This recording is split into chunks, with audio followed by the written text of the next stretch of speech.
So I created an action plan today. I'm very driven by accomplishment, so I need to-dos on a piece of paper that I write out. And as I accomplish each thing, I check it off the boxes. And at the end of the day, I just feel a lot more confident that I accomplished something rather than just kind of going with the flow. So if you're that personality type, you can probably relate.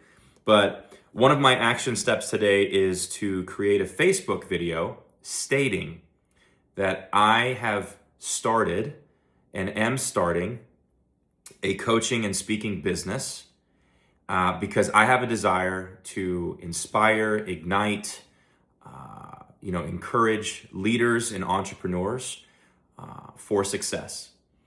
And when I think about success, I think that most people do want to be successful. They want to be successful financially. They want to be successful physically. They want to be successful spiritually. They want to be successful relationally, right? They want to have great marriages. They want to have great parenting skills and all of these things. But when I look around, I see people in a fog. And the reason why I'm saying that is because I used to be that person. When I was 32 years old, I was making $14 an hour working in a warehouse. We were on government food stamps. I had 2 kids at home, and my wife was a stay-at-home parent. So I would go to work every day, come back at 9 to 5.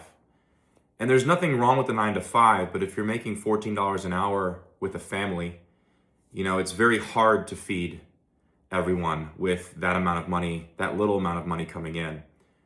And I got to the point where I started having some lower back pain because it was physical labor that I was doing in the warehouse every day.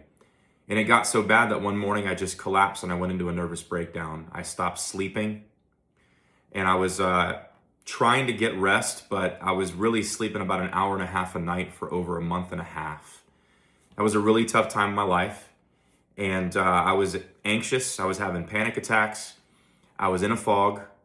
I was stressed out because of finances. I was stressed out because I really couldn't provide for my family.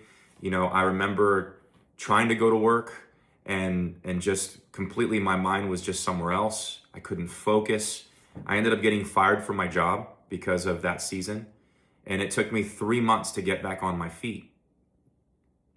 And in that 3 months, it caused me to realize some really hard truths.